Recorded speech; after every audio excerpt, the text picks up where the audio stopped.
하나님 말씀은 신약성경 갈라디아서 3장 15절에서 17절까지 말씀입니다.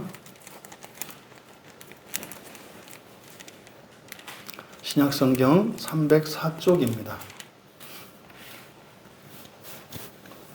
신약성경 304쪽 갈라디아서 3장 15절에서 17절까지 우리 함께 읽겠습니다. 형제들아, 내가 사람의 예대로 말하노니 사람의 언약이라도 정한 후에는 아무도 패하거나 더하거나 하지 못하느니라. 이 약속들은 아브라함과 그 자손에게 말씀하신 것인데 여럿을 가리켜 그 자손들이라 하지 아니하시고 오직 한 사람을 가리켜 네 자손이라 하셨으니 곧 그리스도라.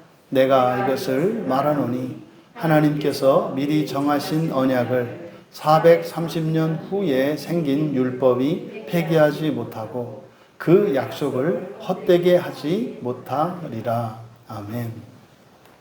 하나님의 언약 그리스도라는 제목으로 말씀의 은혜를 나누고자 합니다. 지금 편지를 쓰고 있는 바울 사도, 그리고 바울 사도의 마음속에 있는 이 편지의 수신자인 갈라디아 교회 교인들, 지금 갈라디아 교회 교인들은 바울 사도를 통해서 예수 그리스도의 복음을 듣고 하나님 나라와 하나님 자녀되는 놀라운 신비의 구원에 대한 복음을 들었습니다. 그래서 그들이 바울 사도를 만나기 이전까지 살았던 삶과는 완전히 다른 인생을 살기 시작했죠. 그래서 그들이 교회를 이루어서 이제 주일을 지키고 주일에 함께 모여 하나님을 예배하고 그 예배를 통해서 주시는 하나님의 은혜로 날마다 새로운 인생들을 경험하며 살아가고 있었습니다. 그런 갈라디아 교회 교인들에게 율법주의자들이 찾아왔던 거죠. 그들이 찾아와서 이 구원이라고 하는 것, 다시 말해서 예수 그리스도의 그 복음에 담겨 있는 그 구원이라고 하는 것은, 이것은 율법을 지켜야, 율법을 지킴으로써 가능한 것이다. 그것이 이제 가장 율법을 대표하는 것이 할례였습니다. 그것으로 인해서 이게 율법주의자들이 갈라디아 교회에 찾아와서 그들이 전한 그 거짓 복음 때문에 갈라디아 교회 교인들은 이렇게 요동하기 시작을 한 겁니다. 그러한 상황 속에서 지금 바울 사도께서 이 편지를 쓰고 계신 것이에요. 바로 앞에 14절에서 그리스도 예수 안에서 아브라함의 복이 이방인에 미치게 하고 또 우리로 하여금 믿음으로 말미암아 성령의 약속을 받게 하렴이라. 이것은 구약의 아브라함을 통해서 주셨던 그 하나님의 약속, 그 약속에 대해서 언급을 한 거죠. 그리고 이미 아브라함에게 약속하셨던, 아브라함과 맺으셨던 그 언약 안에는 바로 이방인과 유대인에 대한 차별이 없이 모든 민족에게 똑같이 구원의 은혜를 베푸시는 하나님이시라는 것을 알 수 있었다는 거예요. 근데 지금 이 갈라디아 지방에 있는 사람들, 이들의 약점은, 이들 가운데는 디아스포라 유대인들도 있습니다만 그 지역에 있는 다른 민족들도 있단 말이죠. 그러니까 뭐 오늘날 우리 한국 교회에서도 뭐 기독교 이렇게 얘기를 하면 서양 종교라고 하잖아요. 그러니까 뭐 조금 더 넓게는 그냥 외국 종교 이렇게 얘기를 한단 말이죠. 그러니까 외국에서 들여온 종교, 이게 잘못되었다는 거거든요. 그렇지 않다고요. 그러니까 그리스도인들조차도 마치 이 기독교가 유대인들로부터 시작된 것으로 착각을 해요. 그렇지 않다는 말이에요. 물론 예수님이 유대인이셨죠. 유대인이셨던 건 맞죠. 그리고 유다 지파에서 태어나신 것 맞죠. 그런데 말입니다. 우리들이 다 알잖아요. 예수님은 사람이셨지만 부계의 혈통을 따른 게 아니라 단지 어머니 마리아의 모태만 빌려서 성령으로 잉태하셨다는 걸 다 알잖아요. 그러니까 예수님은요, 어느 인종, 어느 민족에게 속하는 게 아니에요. 새로운 인류죠. 새로운 인류의 시작인 거죠.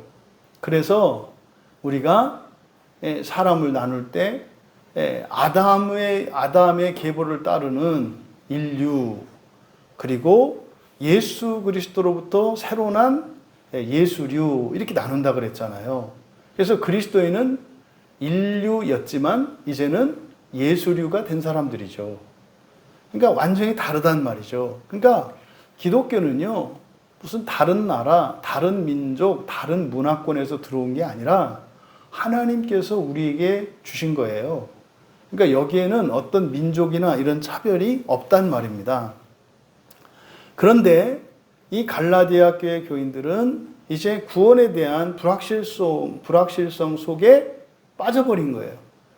그러니까 이게 오늘날도 여전히, 우리 다른 나라는 제가 상황을 잘 모르겠습니다만은 우리 한국 기독교 상황도 다르지 않죠.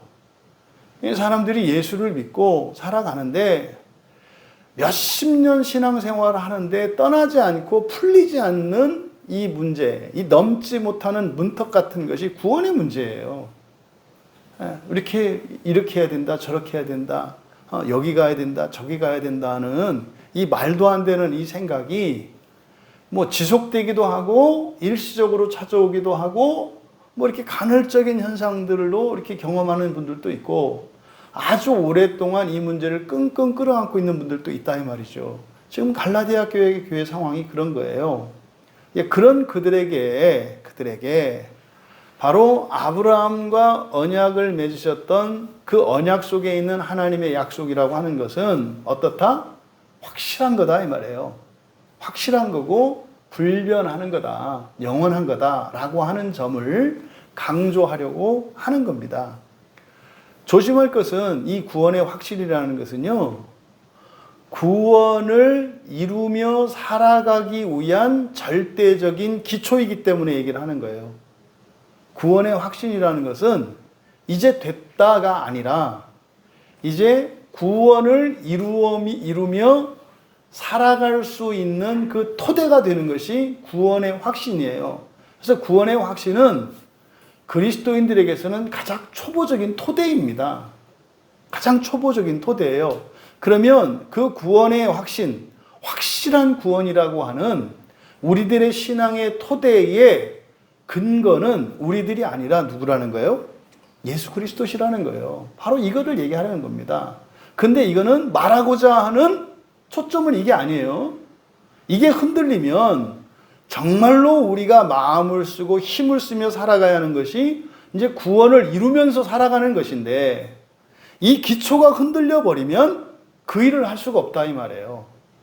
그래서 사실 초보로 돌아가서 바울 사도께서 다시 이 요동하고 있는 불안에 휩싸여 있는 갈라디아 교회 교인들에게 구원의 확신을 주기 위하여 말씀하고 있는 문맥이다.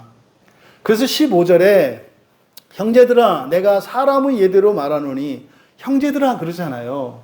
형제들아 그랬으니까요. 사도된 바울 자신이나 지금 구원의 확신을 갖지 못해서 할례를 받아야 되나 말아야 되나 막 갈등하고 고민하고 있는 그들이나 어떻다? 똑같다는 얘기예요. 나나 너희들이나 똑같다. 이걸 지금 형제들아, 이것은 단순한 관계를 이야기하는 것이 아니라 형제는 신분이잖아요. 그러니까 똑같다라고 하는 사실을 상기시켜 주는 거죠. 내가 사람의 예대로 말하노니, 그냥 우리식으로 하자면 인간적으로 말하자면 이런 겁니다. 사람의 예대로, 이게 사람의 경우로 말한다. 그러니까 인간적으로 말이죠. 이런 거예요. 그러니까 이거는 신앙을 떠나서 사람이라면 사람이 살아가는데 사람의 언약이라도 정한 후에는 아무도 폐하거나 더하지 못하느니라. 여기서 사람의 언약, 디아테케, 이게 이제 언약, 계약, 조약 이런 뜻이지 않습니까? 그러니까 이게 히브리서 9장에 우리가 히브리서를 강의할 때 그때 여기를 유언이라고 번역을 했다고요. 유언이라고 번역을 했는데 이게 이제 뭐 당시에 그 헬라 문학에서는 이 디아떼케를 그렇게 유언에도 사용했다고 해요. 그래서 히브리서 9장의 16절과 17절에 거기를 유언이라고 해서 그 유언이 유효하게 되는 것은 유언한 사람이 죽어야 된다. 이렇게 우리가 해석을 했었는데 사실은 이 성경의 언약이라고 하는 것은 그리스도의 죽음으로 말미암아 유효하게 된다는 얘기였거든요. 그러니까 여기서 말하는 이제 사람의 언약은 그냥 가볍게 뭐 계약이라고 생각을 하시면 돼요. 개인 간에 이루어진 법적인 계약. 이런 계약이 정한 후에는 그러니까 뭡니까? 계약서를 쓰고 서로 확인 도장을 찍은 거예요. 그랬을 때 여기서 아무도 패하거나 더하거나 할 수 없다. 이게 무슨 말이냐면 계약 갱신 못 하나요? 할 수 있잖아요. 이것은 뭐냐면 임의로죠. 임의로. 계약 당사자 없이 쌍방간의 어느 한편 임의대로 그 내용을 바꿀 수 없다 이 말이에요. 이러면요 이거는 심각한 범죄죠. 여러분들이 뭐 집 주인과 이렇게 전세 계약을 맺었어요. 근데 그걸 여러분 집으로 와서 위에 전세 계약서에서 전세를 지우고 매매로 바꾼다 그래서 그 집이 여러분께 되는 게 아니잖아요. 전세 계약서에다가 쫙쫙 긋고 그러다가 매매 계약서 그래서 이 집이 내 집이다 이렇게 한다고 될 게 아니잖아요. 그거는 말도 안 되는 소리잖아요. 뭐 그 이야기를 지금 15절에서 말씀한 거예요. 하다못해 사람들 살아가는 세상에서도 쌍방간에 계약을 한 그 내용이라고 하는 것은 어느 일방에 의해서 조항이 없어지거나 추가될 수 없다는 얘기예요. 그러니까 이것은 지금 뭘 얘기하려고 하는 겁니까? 바로 이 구원의 확실성에 대해서 얘기하려고 하는 거거든요. 그리고 나서 16절에 이 약속들은 바로 앞에 14절에서 했던 약속이에요. 앞에서 했던 약속이 뭡니까? 바로 예수 그리스도께서 우리의 저주를 속량해 주신 거예요. 그러니까 예수 그리스도께서 우리의 저주를 속량하셨다라고 하는 것은 구약 성경의 말씀들의 성취라는 것을 보여줬거든요. 그래서 이 약속들, 왜 이제 약속을 복수로 약속들이라고 했을까? 14절에 나와 있는 그 약속이 두 가지잖아요. 모든 민족들이 그 대속으로 말미암아 받는 복이 있고, 이 복은 아브라함을 통해서 아브라함으로 말미암아 모든 민족이 받게 될 것이라고 이미 약속되었던 그 복이잖아요. 그게 예수 그리스도의 십자가 대속으로 말미암아 이제 모든 민족이 그 복을 누리게 된 거예요. 그 다음에 또 하나 약속이 뭐예요? 성령의 약속이죠. 성령의 약속은 이게 주격 소유격이 아니라 이거는 동격이라고 그랬죠. 그러니까 객체의 소유격으로 봐야 돼요. 그러니까 성령을 주시겠다는 약속 이렇게 이해하라 그랬죠. 그러니까 성령을 주시겠다는 것과 그리고 아브라함에게 약속하셨던 그 하나님이 약속하신 그 복이 모든 민족들에게 동일한 약속이 되었다는 거죠. 그러니까 이 약속들은 아브라함과 그 자손에게 말씀한 것인데 여럿을 가리켜 그 자손들이라 하지 않고 오직 한 사람을 가리켜 내 자손이라 했다. 이게 무슨 말이냐면 여호와 하나님이 이제 구약 성경에 보면 창세기 15장에 한번 가보실래요? 창세기 15장 18절에 보시면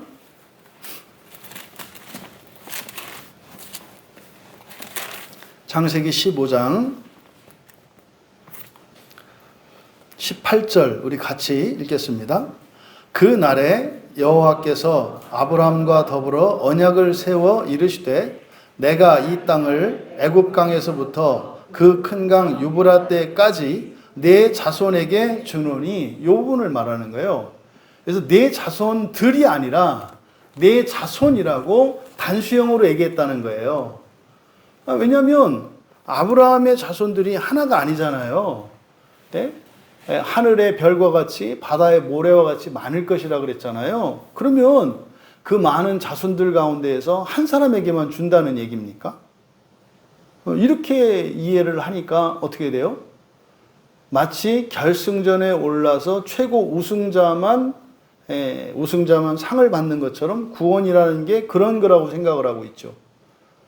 많은 분들이 구약 성경에 특히 창세기를 볼 때 그렇게 본단 말이에요. 아브라함으로부터 시작돼서 아브라함이 이삭을 낳고 이삭이 에서와 야곱을 낳잖아요. 그리고 에서도 자녀들을 낳고 야곱도 자녀들을 낳아요. 근데 이 가운데에서 구원받는 것은 딱 한 줄기라고 생각한단 말이에요. 이게 그렇게 보면은 안 된다 이 말이에요. 근데 그렇게 보는 이유 중에 하나가 이런 것 때문에 그런 거예요. 그러니까 봐라. 하나님께서 약속을 하시는데 아브라함의 모든 자손들이라고 하지 않고 단수형으로 얘기하지 않았느냐. 그러니까 구원은 개인적으로 온다. 그리고 구원은 아브라함의 자손이라고 다 오는 거 아니다. 이게 이제 오늘날 교회에서 뭐라 그래요? 기독교인이라고 해서 다 구원받는 거 아니다. 어느 교단이 진짜 교단, 정통 교단이 있고 약간 사쿠라 교단이 있고, 아이고 사쿠라고 하면 안 되죠. 뭐라 그러죠? 유사 교단이 있고 뭐 이렇게 얘기를 하는 거예요. 또 그러면 또 이제 그 안에 들어가면 어떻게 돼요? 우리는 장로교인이니까 장로교에도 여러 교단이 있는데 그래도 합동 정도는 돼야 뭐 이러는 거죠. 또 이 안에 들어오면 뭐라 그래요? 합동 교단에 있다 해서 다 되는 게 아니라 이런 식으로 가는 이 잘못된 사고, 이거는 마귀의 가르는 사고라니까요. 이게 지금 종교개혁 이후에 개신교회가 겪고 있는 심각한 분열주의예요. 아니 하나님은 구원하시려고 세상과 그러니까 하늘과 땅을 합치려고 이 세상에 왔는데 그 구원의 은혜를 받았다고 하는 그리스도인들이 하는 짓이라는 게 계속 갈라요. 계속 가르고 이런단 말이에요. 지금 사실 갈라디아 교회 교인들이 겪고 있는 게 그거거든요. 맞는 것 같아요. 말을 들어보니까. 유대에서 온 이런 율법주의자들 얘기를 들어보니까 맞는 것 같아요. 그렇지. 어떻게 믿음으로만 그렇게 구원받는다는 게 나도 사실은 조금 예상하긴 했어. 좀 찜찜하긴 했어. 뭔가 대가가 있어야지. 이래야 우리들의 마음이 조금 편안해요. 그러니까요. 값없이 거저주는 건 둘 중에 하나라니까요.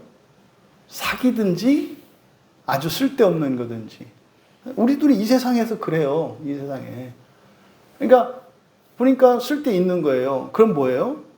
개봉박두 사기. 그러니까 조금 있다가 이걸 가지고 이제 사기를 칠 거예요. 이게 세상의 정체잖아요. 그러니까 하나님이 값없이 거저 은혜로 주시는 이 구원이라고 하는 이것이 늘 우리에게는 불안해요. 아니면은 아예 가치 없는 것으로 여겨요. 그래서 아예 가치 없는 것으로 여기는 사람들은 교회 바깥에 아예 안으로 들어오지 않고 또 늘 염려하고 불안해하는 사람들은 요 안에 있어요. 그러니까 구원을 받기는 받았다고 하는데 이게 뭔가 좀 내가 해야 되지 않는가 하는 이런 생각들. 여러분 그런 거 아니죠. 그런 거 아니죠. 정말로 우리들이 예수를 믿고 우리들에게 주신 그 구원이라고 하는 것은 정말 믿음으로만 가능한 거거든요. 근데 우리는 분명히 알잖아요. 믿음의 법, 믿음의 원리를 아시잖아요. 믿음하면 뭘 생각해라? 동심은. 하나님의 믿음과 사람의 믿음. 그래서 믿음, 믿음의 원리, 믿음의 법, 믿음 이렇게 하면 우리들은 동심원 두 개를 딱 그리는 거죠. 커다란 하나님의 믿음의 원과 아주 작은 우리의 나의 믿음, 사람의 믿음의 원을 그리는 거죠. 근데 이거는 그림이 아니라 동영상이에요. 왜요? 그 안에 있는 작은 믿음, 나의 원이 꿈틀꿈틀 하면서 계속 변하거든요. 이게 자라거든요. 그렇게 하면서 나의 믿음이라고 하는 작은 동심원 밖에 있는 것은 사실은 내가 상상할 수 없는 일들이에요. 그래서 나의 이 믿음이라고 하는 작은 동심은 이게 사람의 의, 나의 의거든요. 내 한계. 내가 생각하는 최고의 행복. 내가 생각하는 최고의 명예. 이게 나의 한계거든요. 이게 나의 믿음 안에 있어요. 근데 이 믿음이 자라면 나의 믿음 밖에 있는 하나님 믿음 안에 있는 일들은요, 엄청난 약속들이 있잖아요. 이게 그리스도인이 살아가는 삶의 방식이거든요. 그러면 여기서 바로 그 한 사람이라고 하는 것은 이렇게 가지찌개 속간해는 이런 것이 아니다. 그는 특별한 의도를 가지고 단수형으로 그 자손 한 사람만을 이야기했다. 그것은 그러니까 아브라함의 자손 가운데 똑바로 된 놈만, 다시 말해서 아브라함과 이삭과 야곱으로 이어지는 그 계보만 구원을 받고 그 나머지는 구원받지 못했다라고 하는 얘기가 아니다 이 말이에요. 근데 유대인들은 그런 사고를 가지고 있었다고요. 근데 그거를 오늘날 교회에 있는 기독교인들도 그 사고를 가지고 있다 이 말이에요. 성경은 그렇게 얘기하지 않는데, 예? 이삭뿐입니까? 이스마엘에 대한 약속도 있잖아요. 이스마엘에 대한 약속도 있단 말이에요. 에서도 마찬가지로 언약 안에 있다 이 말이에요. 그러니까 그러함에도 불구하고 우리들이 가지고 있던 이 한자손이라고 하는 이 개념에 대한 잘못된 이해가 유대인들에게 있었던 거예요. 바울이 그걸 지적하는 거죠. 사실은 유대인들이 가지고 있었던 심각한 구약 성경의 구원 진리에 대한 오해, 그것이 이 한 자손이라고 하는 이 부분에 대한 오해였다는 것을 가르쳐주고, 그것을 법견행과 동시에 그게 아니다 라고 하는 것과 동시에 왜 아브라함의 한 자손만을 이야기했는가? 그것이 바로 무엇에 대한 예표였다는 거예요? 그리스도에 대한 예표였다고 말을 하는 거예요. 그래서 너희들이 아브라함의 자손이다라고 했을 때, 그때 아브라함의 자손은 혈통으로 그런 얘기를 하는 게 아니라 그랬죠. 아브라함과 똑같이 믿음으로, 하나님의 그 믿음으로 하나님의 자녀가 됐다는 점에서 우리가 아브라함과 같은 자손이다라고 얘기한 거라고 그랬잖아요.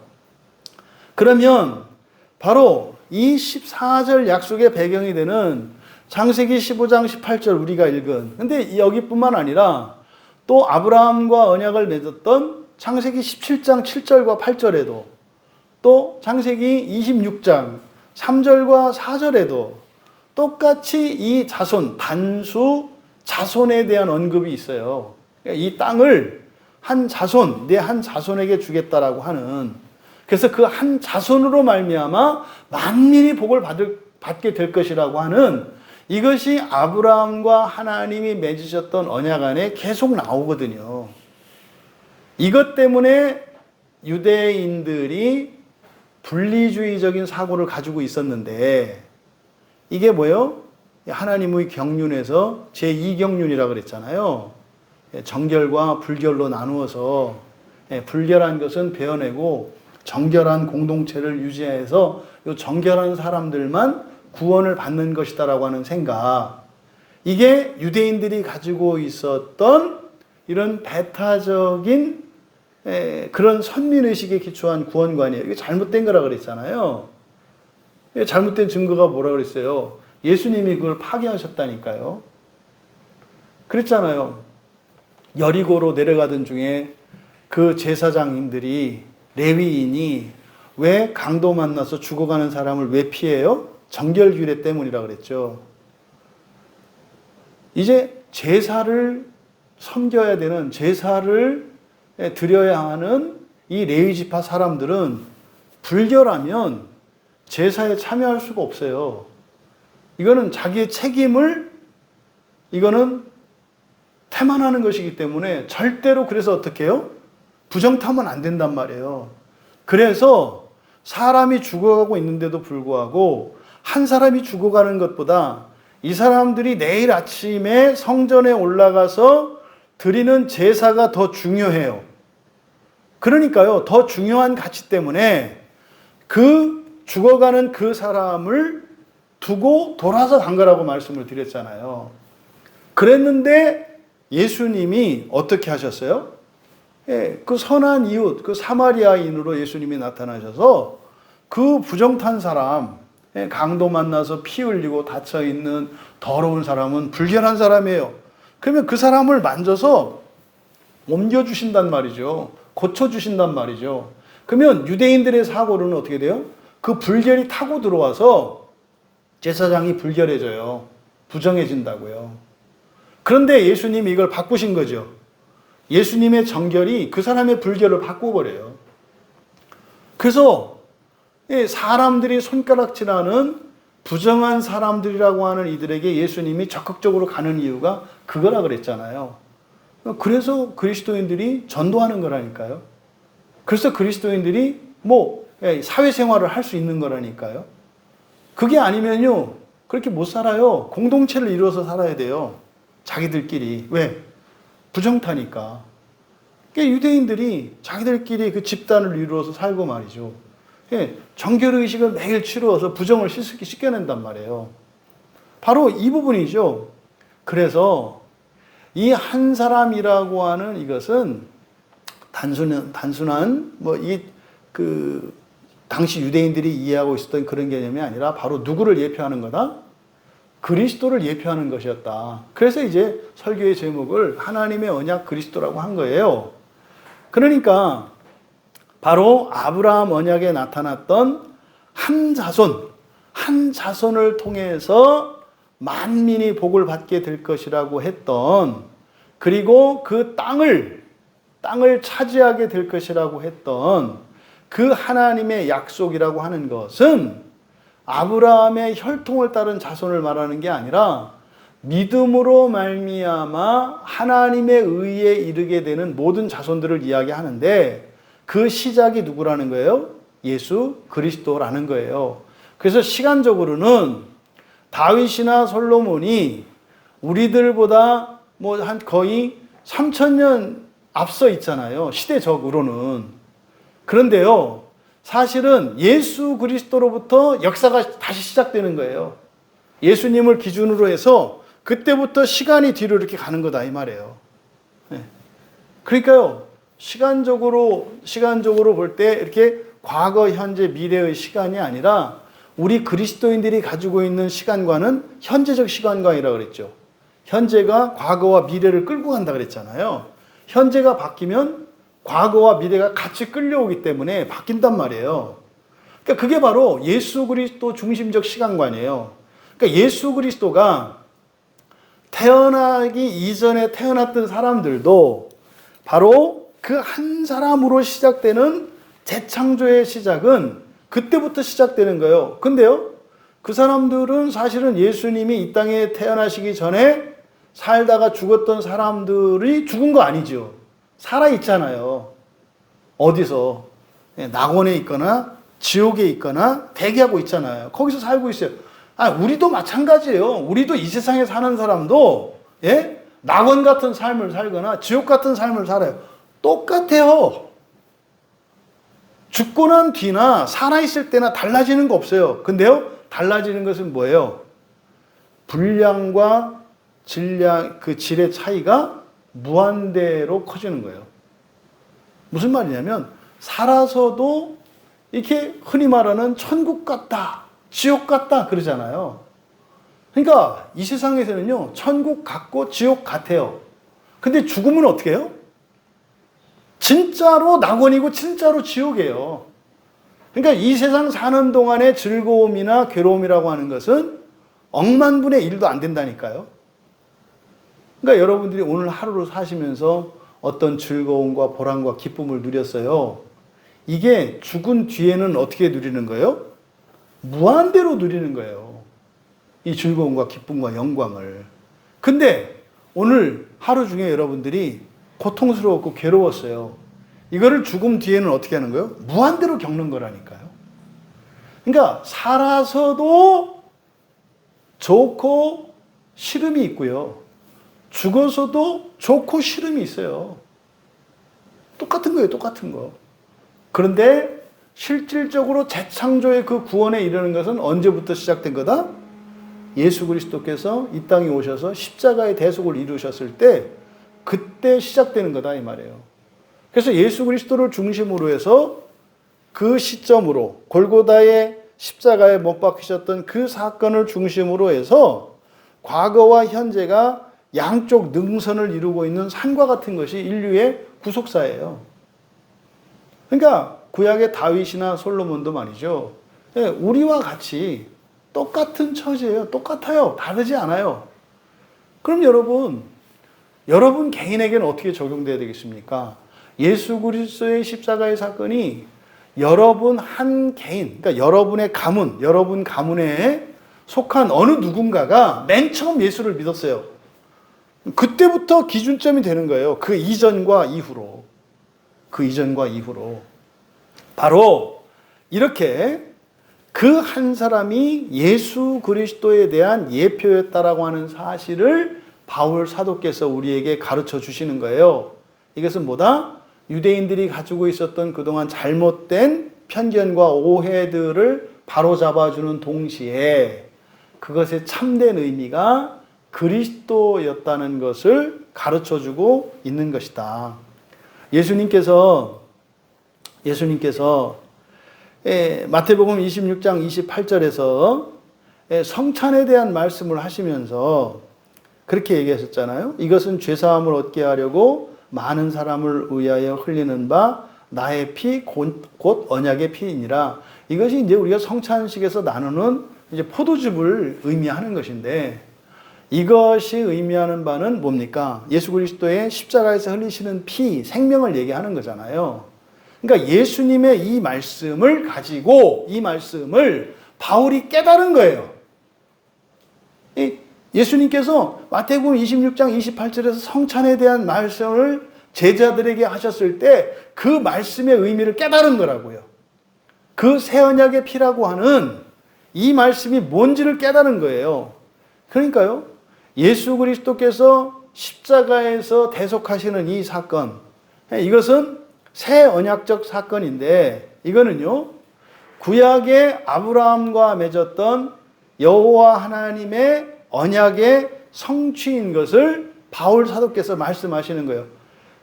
아브라함에게 여호와 하나님께서 말씀하셨잖아요. 너와 네 자손에게, 네 자손을 통해서 많은 자손들이 있을 것이고 그들에게 그 땅에 대한 약속, 그 많은 자손에 대한 약속, 그리고 모든 민족에 대한 구원의 약속, 그 복에 대한 약속이 제시되었잖아요.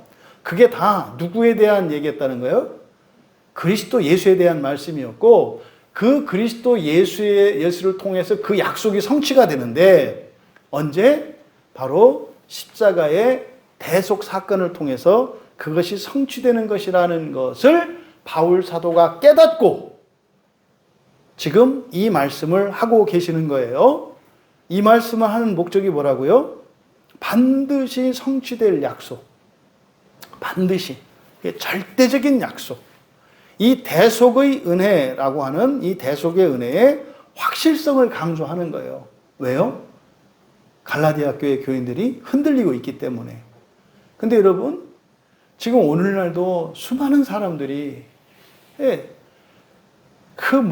칭의가 어떠니, 성화가 어떠니, 이렇게 한번 믿으면 구원을 받니, 안 받니. 그래서 그 양극단이 있잖아요. 양극단.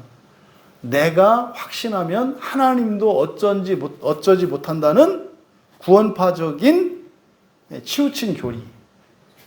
또 하나는 이렇게 딱 봐도 다른 사람들과 차별화되는 이런 신앙생활이라든지 가정생활, 사회생활에서 타의 모범이 되지 않으면 그는 온전한 그리스도인이 아니라고 하는 이런 경건주의적인 교리를 가지고 있는 또 다른 극단, 이런 분들이 있단 말이에요. 그러니까 지금 바울 사도께서 말씀하려고 하는 것은 이런 거, 이 양극단에 있는 이런 일들이 왜 일어나요? 이게 마귀의 장난이고요. 여기에 쓰임받는 사람들이 거짓 교사들이다 이 말이에요. 우리나라에 있는 이런 구원파, 이게 지금 사실은 심각할 정도로 한국 현재의 기독교인들에게 독이 되고 있죠. 그러니까 하지 않아도 될 말과 행동들을 해요. 근데 그게 사실은 자기가 하고 싶은 것도 아니야. 하고 싶지도 않은, 할 필요가 없는 죄를 짓는 일들이 계속 반복해서 일어나요. 왜요? 그래도 괜찮다고 하는. 그러니까 이런 사람들이 가지고 있는 중요한 특성 중에 하나가 뭐냐면은 굉장히 신앙을 사변화하고 꿈꾸는 신앙이에요. 그 헛된 꿈이죠, 헛된 꿈. 이게 사실 그 우리나라 구원파의 뿌리가 이렇게 보니까 중국에 있는 워츠만리라고 해요. 중국에 옛날에 뭐 지금부터 뭐 한 60년대 요때 60년 70년대에 굉장히 우리나라에서 많이 읽히던 책이에요.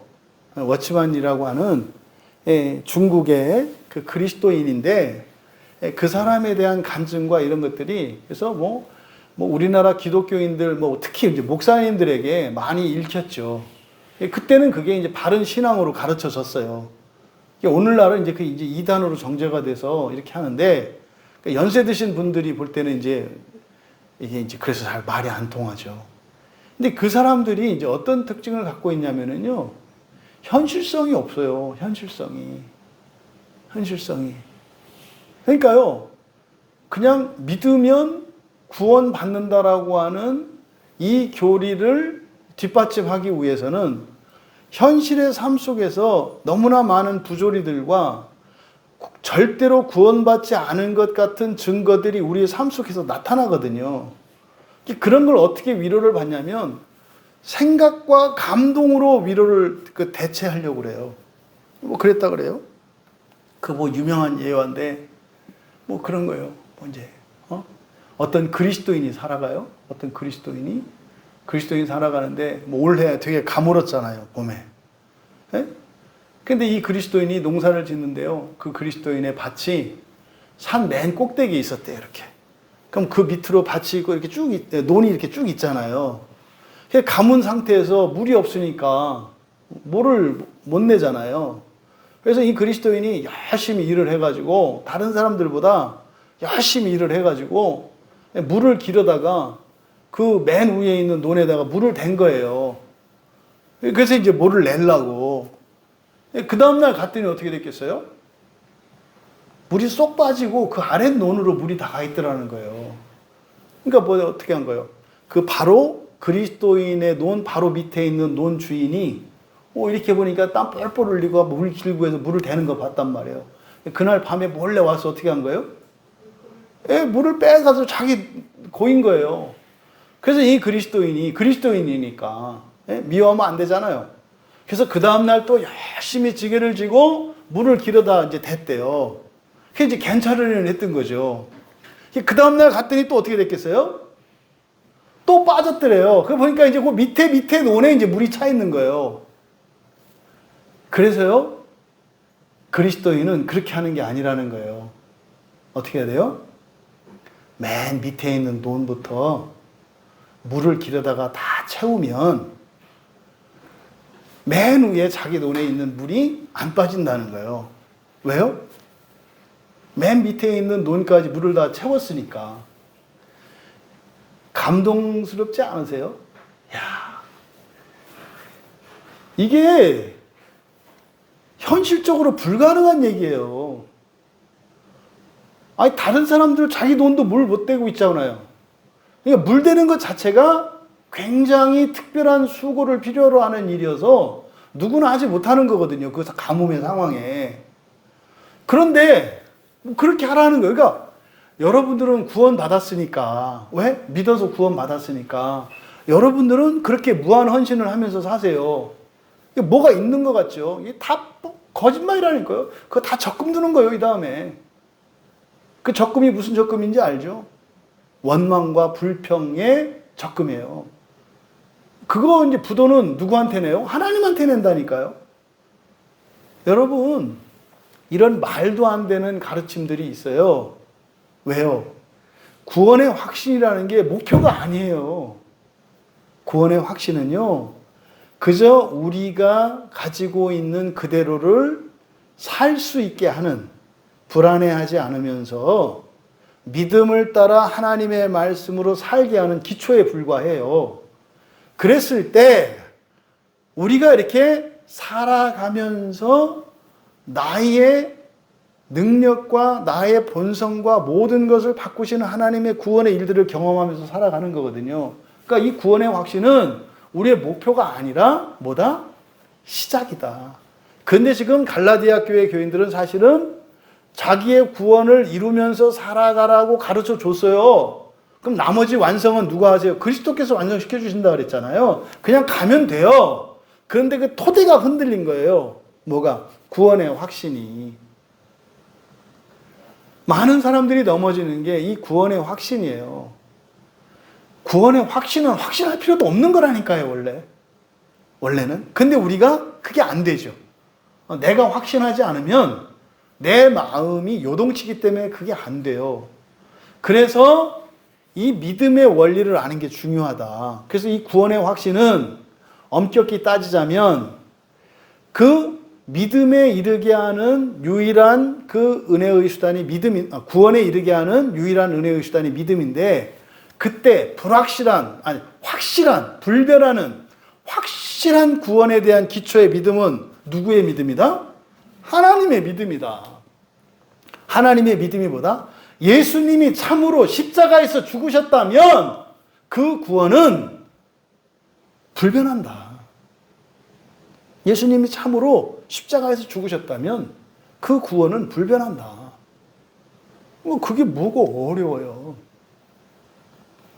그러니까 뭘 해야 구원받고, 뭘 해야 구원받고, 뭘 해야 구원받고, 이게 틀린 얘기는 아닌데 그 얘기가 아니다 이 말이에요. 그러니까 이게 뭘 해야 구원받고 라고 하는 것은 사실은 뭡니까? 구원을 이루어가는 것을 구원의 확신과 착각한다. 이게 지금 새벽 기도에서 지금 시작하는 욥의 핵심적인 내용이에요. 욥기에서 내용이 똑같은 내용. 그러니까 구원받은 신자들은 구원을 이루어가면서 살아가는 거예요, 인생을. 그래서요, 구원받지 않았더라면, 다시 말해 예수를 믿지 않았더라면 살 수 없는 인생을 살게 된다니까요. 그 이전보다 예수를 믿고 나면 이전보다 더 착해지고요. 예수를 믿고 나면 자기의 인생을 더 사랑하게 되고요. 예수를 믿고 나면 화해할 수 없는 사람, 용서할 수 없는 경우에 용서를 하고 화해하는 일들이 일어나요. 근데 이게요, 막 그냥 애써서 하는 게 아니라 그렇게 돼요. 이거거든요. 그런데 결과로서 일어나는 일들을 마치 우리가 해야 될 것처럼 생각을 하니까 하나님이 하실 때를 기다리는 게 아니라 오히려 지나치게 자기의 생명을 소진시키면서 하나님이 하실 일을 자기가 해. 그리고 나서 그것 때문에 탈진돼가지고 나중에 구원의 길에서 벗어나는 이런 일들이 일어난단 말이죠.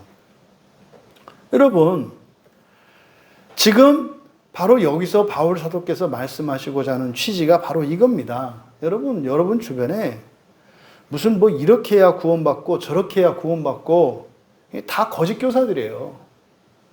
그 사람들이 말하는 구원이라고 하는 것은 우리들이 힘써야 되는 구원이 아니라 이미 하나님의 믿음으로 말미암아 절대적이고 불변하는 확실한 구원에 대해서 마치 우리의 어떠함에 의해서 그게 변화될 것이라고 가르치는 것이 되기 때문에 잘못된 거다 이 말이에요.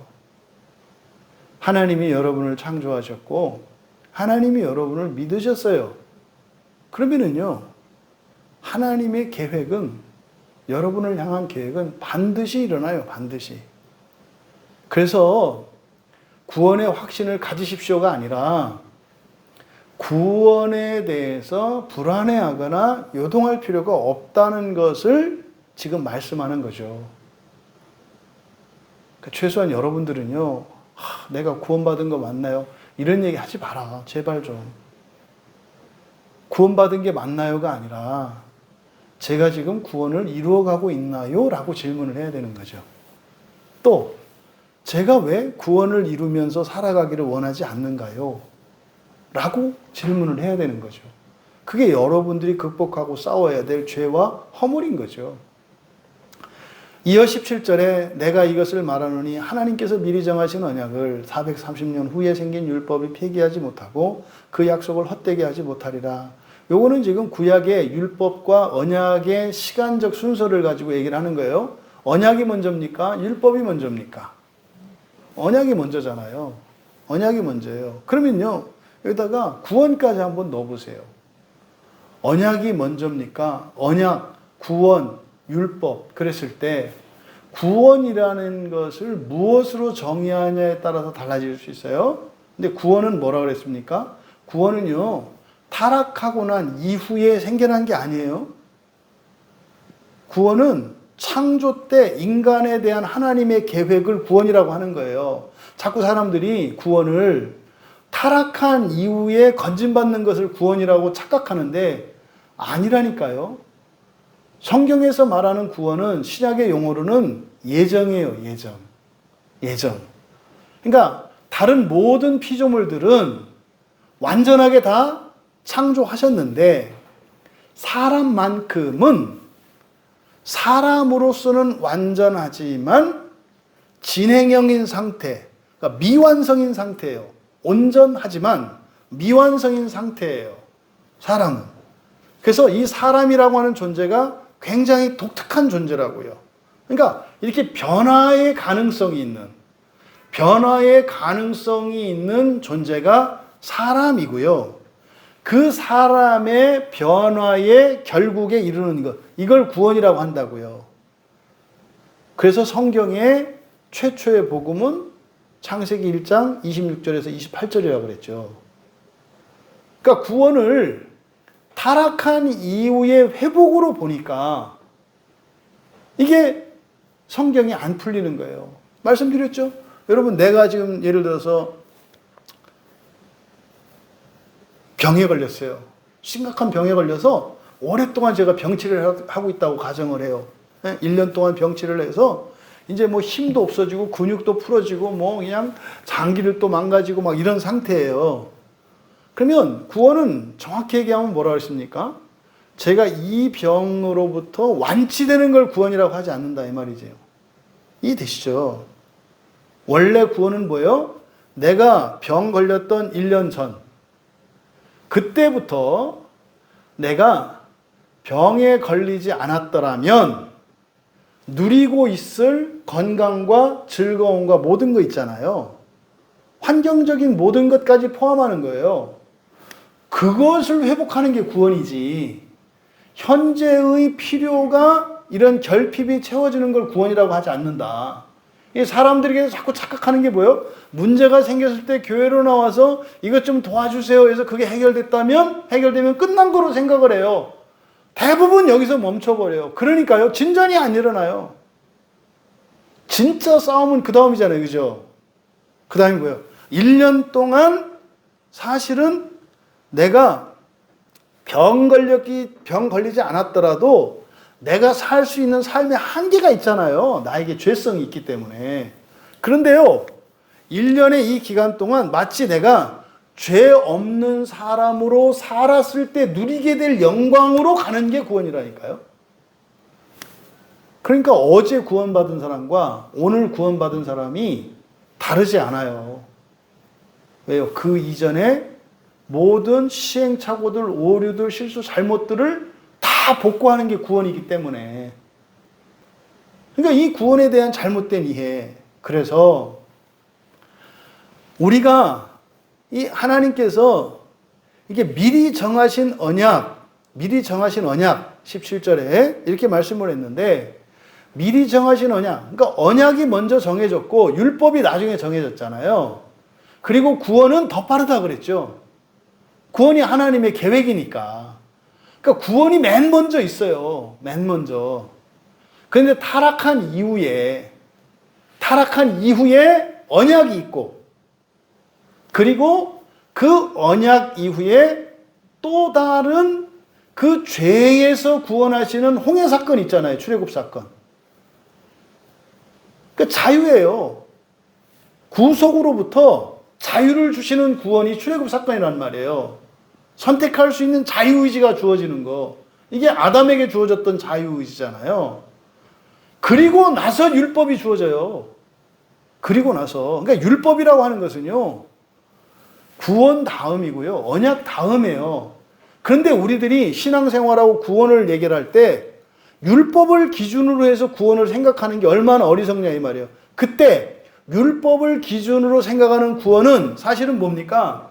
우리들이 말하는 천국 가고 지옥 가고 이게 아니라 이루어가야 할 구원, 하나님 나라에 들어가는 구원이죠. 그러니까 이거는요, 요동 뭐 불안해하고 이럴 게 아니라 어떻게 해야 되는 거예요? 주구장창 해야 되는 거예요, 그냥. 이거 하면 될까? 안 돼요, 해서. 되는 게 아니에요, 원래. 근데요, 그렇게 하고 있으면 하나님이 그렇게 해 주시겠다는 약속 때문에 그냥 가는, 오늘 이렇게 하면 돼요? 이렇게 한다고 되는 게 아니에요. 근데 이렇게 하면 주님이 해 주신다는 약속이 있기 때문에 이렇게 하는 거라니까요. 그게 종말에만 일어나는 게 아니라 현재의 삶 속에도 일어나요. 그래서 어떻게 해야 된다? 열심히 신앙생활 해야 된다니까요. 열심히 해야 돼요. 힘들어도 참고, 때로는 은혜가 없을 때도 견디고 하는 일들이 일어나는 거예요, 원래. 근데 그렇게 해서 되는 게 아니죠. 해도 안 돼요. 원래 안 되고 영원히 안 되는 거라니까요. 그것으로 수단을 삼으셔서 이루시는 분은 누구시다? 우리 주님이시다. 이걸 잊으시면 안 돼요. 그러니까요, 주님이 하신다는 거는, 아니, 주님이 알아서 하시도록 하고 우리는 그냥 가는 거라니까요. 그래서 이거를 인과 율이 아주 아닌 건 아니다. 그죠? 왜요? 행위가 있어야 되니까. 하지만 이것을 공로라고 하지는 못한다 그랬잖아요. 그러니까 가야 한다니까요. 해야 한다니까요. 교회 가야 되고요. 모여야 되고요. 성경 봐야 되고, 설교 들어야 되고, 기도해야 되고, 하나님의 말씀을 따라 살려고 노력하고 실수하면 회개하고 돌이키는 일들이 있어야 된다니까요. 그렇게 살아가야 돼요. 언제까지? 평생. 이거 예외 없어요. 그러니까 언제 그만두나? 아니, 그건 죽어야 끝나는 거예요. 사실은 죽어도 안 끝난다 그랬죠. 그 길을 묵묵히 계속 가면 정말 죽음으로 끝나요. 근데 이거를 했다 안 했다 이렇게 하면 어떻게 돼요? 죽고 난 뒤에 계속 가야 된다니까요. 여러분, 하나님께서 언약을 먼저 정하셨다는 것, 그 이후에 율법이 생겼다는 것, 이것을 바울 사도가 상기시키는 이유가 뭘까요? 바울이 맨 처음 갈라디아 교회 교인들에게 전해줬던 구원의 복음이 먼저죠. 먼저잖아요. 그럼 지금 거짓 교사들이요, 할례를 받아야 된다. 이걸 가지고 구원이 있니 없니 하는 말이 된다 안 된다? 안 된다는 얘기죠. 안 된다는 얘기죠. 그래서 그렇게 하지 마라? 이런 게 아니에요. 그러면 할례를 받으면 구원받고 할례를 안 받으면 구원 안 받고 이런 게 아니죠. 그러면요, 오늘날 이 구약의 할례가 오늘날 우리들에게는 어떤 것과 같아요? 세례와 같아요. 세례와 같다고요. 그럼 어떤 사람이 교회를 계속 다녔는데 세례를 안 받았어요. 그럼 그 사람이 구원 받아요, 안 받아요? 그럼 당신이 말하는 구원이 뭐냐고요? 이것도 모르고 그게 또 다른가요? 또 이렇게 물어보죠. 그러니까 받아요, 안 받아요? 라고 물어본 질문이 아닌 거죠. 사실은. 정확하게 질문을 해야죠. 제가 세례도 안 받고 그래도 어쨌든 뭐 교회는 안 빠지고 다녔는데 제가 지옥 가나요, 안 가나요? 그럼 제가 뭐라고 한다고요? 확실히 간다고요. 왜요?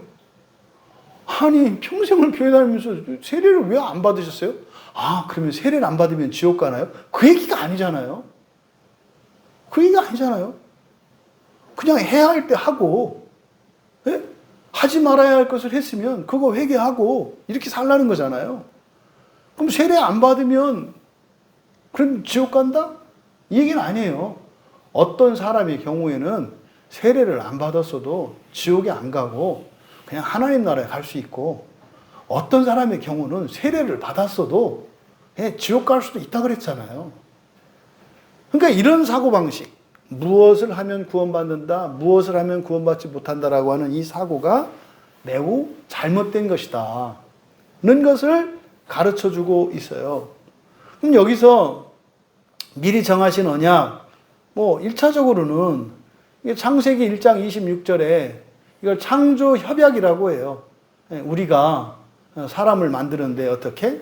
우리의 형상을 따라서 우리 모양대로 만들자. 이거를 성부, 성자, 성령, 삼위일체 하나님께서 성부 하나님과 성자 하나님과 성령 하나님이 사람을 창조하시기 이전에 세운 계획, 그래서 하나님, 삼위 하나님 사이에 맺은 약속, 이것을 창조 협약이라고 해요. 창조 협약. 이게 미리 정하신 언약이죠. 이게. 또 그 이후에 구약 성경에 나오는 언약들이 있잖아요. 노아와 언약을 맺으시고, 아브라함과 언약을 맺으시고, 이삭과 맺으시고, 야곱과 맺으시고, 이런 언약들 있잖아요. 이런 모든 것, 심지어 지금 바울 사도께서 말씀하는 이 시점에서는 모세와 맺으셨던 언약도 말하고, 그죠? 다윗과 맺었던 왕조 언약도 다 포함되는 거죠. 여기에는. 그 언약인데, 근데 여기서 문제가 하나 생겨요. 430년 후에 생긴 율법, 430년이 구약 성경에서 의미하는 바는 뭡니까? 애굽에서 살았던 기간이에요. 이들이 애굽에서 머물렀던 기간을 430년이라고 하거든요. 그런데 하나님께서 미리 정하신 언약과 후에 430년 후에 생긴 율법이니까 이때 율법은 모세의 율법을 말하거든요. 시내산에서 받은 율법이잖아요. 그러니까 출애굽한 이후에 1년 있다가 받은 그 율법이거든요. 그러면 여기서 말하는 430년이니까 애굽에 들어간 거잖아요. 애굽에 맨 처음에 들어간 때로부터 지금 얘기를 하는 거잖아요. 그런데 위에서 얘기했던 언약은 다 누구에 대한 언약이었어요? 아브라함에 대한 언약이었잖아요. 아브라함과 맺으셨던 언약인데, 근데 애굽에 맨 처음에 들어간 것은 누구 때예요? 야곱 때잖아요. 야곱 때 들어가서 이제 모세가 들어가서 데리고 나오기까지 430년의 기간이란 말이에요. 근데 왜 여기서 율법과 그 언약 사이를 430년이라고 했을까? 왜 430년이라고 했을까? 그것은 바로 애굽으로 들어간 것이 야곱이잖아요. 근데 야곱이 하나님과 맺었던 언약, 아버지 이삭이 맺었던 언약, 그리고 할아버지 아브라함이 맺었던 언약이 다른 언약이 아니라 한 언약인 거죠. 한 언약.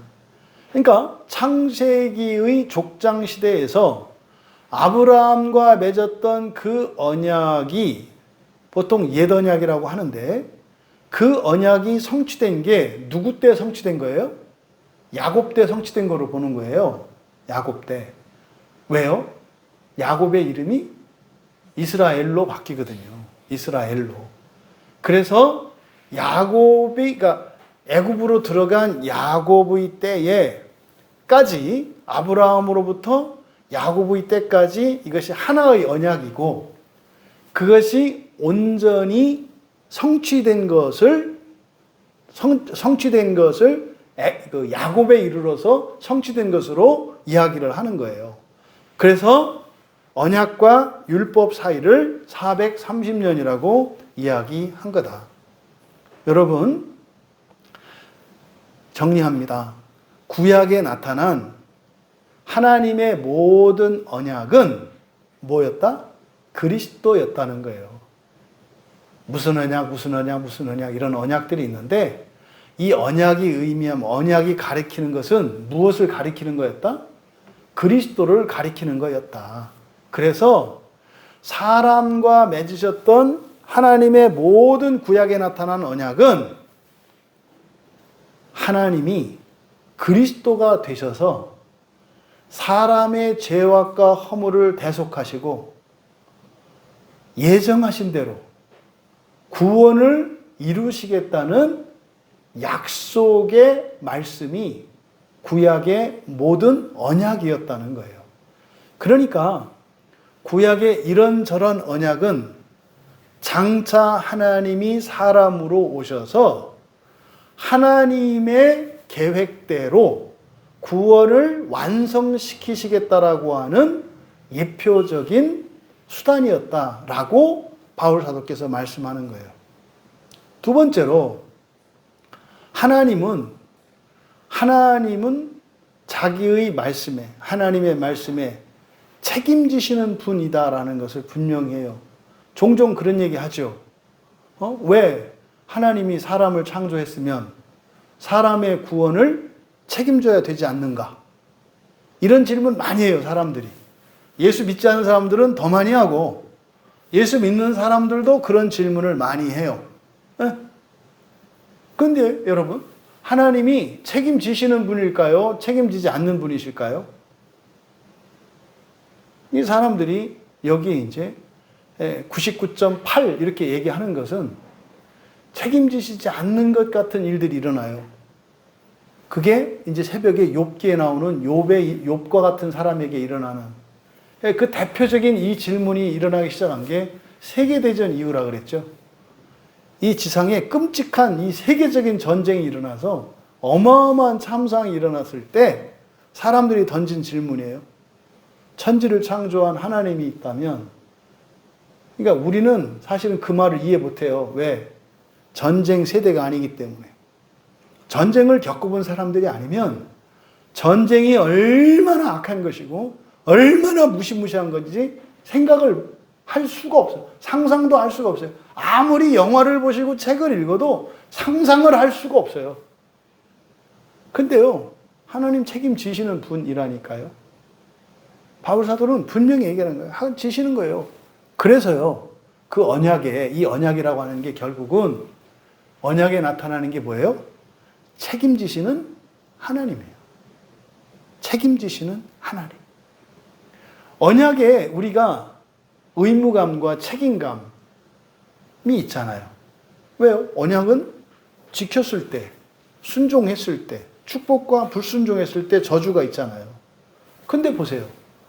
그리스도께서 십자가에서 우리의 모든 저주를 속량하셨죠. 그럼 이게 언약에 나타난 저주에 대한 약속들이죠. 불순종하면 정령 죽으리라. 불순종하면 저주가 내릴 것이다. 망할 것이다. 질병이. 이 모든 저주에 대한 선포가 있잖아요. 그러니까 바울 사도는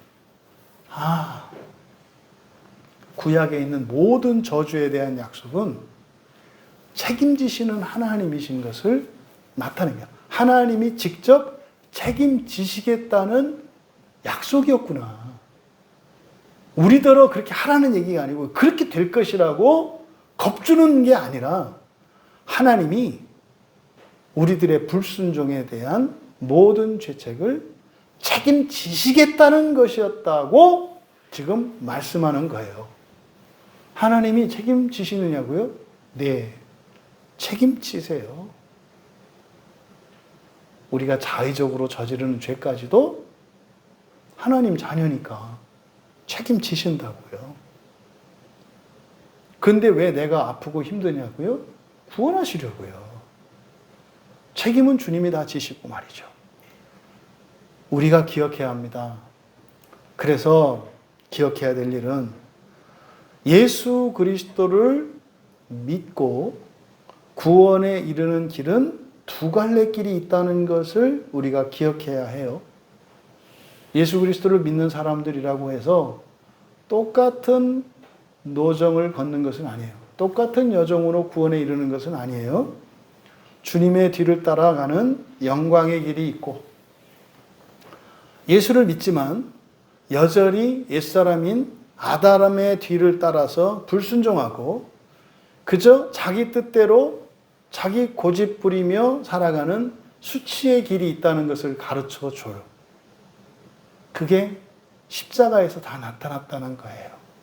그게 사실은요, 우리가 그리스도와 함께 감으로 영광의 길에 참여하는 것은 첫째 부활이요 하나님 나라 들어가는 것이고, 예수 그리스도와 다른 길을 걸어가며 자행자제하며 자기 뜻대로 고집부리고 그렇게 살아가는 수치의 길이라고 하는 것은 결국에는 부활에 이르겠습니다만 지옥을 거쳐서 가는 것을 말해요. 여러분, 주님께서 모든 고난과 수치를 감당하셨기 때문에 사실상 우리는 더 이상 가지 않아도 돼요. 가지 않아도 돼요. 갈 필요 없어요. 하지만 꼭 가셔야 되겠다면 가실 수도 있어요. 가실 수도 있어요. 근데 말입니다. 결국에는 구원에 이를 거예요. 하지만 명심해야 될 게 있어요. 우리들이 인생을 살면서 겪는, 그래서 뭐 세계대전에서 겪었던 이런 참상과 끔찍한 이런 악들, 그것은요, 주님이 겪으신 고난에 비할 바가 아니에요. 주님이 겪으신 고난은요, 지옥에서 겪는 거거든요. 그러니까 우리가 이 세상에서 수치의 길로 구원에 이르고자 한다면 반드시 예수님이 겪으셨던 고난을 겪어요. 그 고난이 뭐예요? 그게 지옥이에요. 지옥이 다른 거 아니에요. 예수님이 겪으셨던 고난이에요. 근데 성경은 우리에게 고난의 길을, 수치의 길을 가지 마라. 그런데 그 고난의 길을, 수치의 길을 가게 하는 원인 중에 하나가 뭐라는 거예요? 거짓 교리를 가지고 하나님께서 이뤄놓으신 그 확실한 구원의 토대, 그것을 의심하게 함으로써 자기가 가야 할 그 순종의 길을 걷지 못하게 한다는 거죠. 여러분,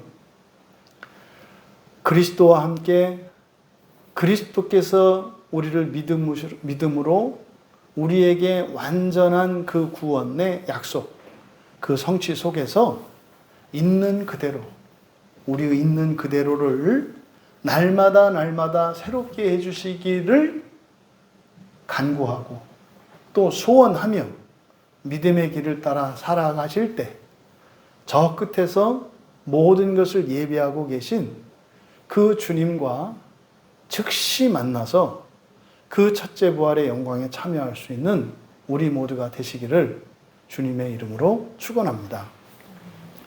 우리 잠시 말씀을 생각하며 기도하는 시간을 갖겠습니다. 구약의 성도들은 구약 성경에 정통하죠. 그래서 이러저러한 언약들, 너무나 해박한 지식을 가지고 있었죠. 근데 여러분들은 그것을 모르고도 사실은 괜찮아요. 무엇만 여러분들이 확실히 안다면 예수 그리스도의 십자가의 대속의 의미를 확실히 알고 그것을 믿는다면 설사 그런 구약적 지식과 이해가 부족하더라도 여러분이 구원을 이루며 살아가는 데는 아무 지장이 없어요. 하지만 그러한 구약에 있는 지식들, 그런 계시의 말씀들을 알면 우리들이 더 흔들리지 않을 수 있습니다. 우리가 함께 기도할 때 하나님, 제가 오늘 이후로 평생 살아가는 동안 구원의 문제로 인하여 헷갈리거나 불안해하거나 요동치지 않게 하옵소서. 그리고 내가 가야 하는 구원의 길을 인내하며 묵묵히 가게 하옵소서. 그리고 앞에서 기다리시는 그리스도의 그 구원의 완성을 소망하며 살게 하옵소서. 이것이 또한 혼자 가는 길이 아니라 함께 가는 길이기에 때로는 우리들에게 고난이 찾아옵니다. 여러 가지 어지러움들이 있습니다.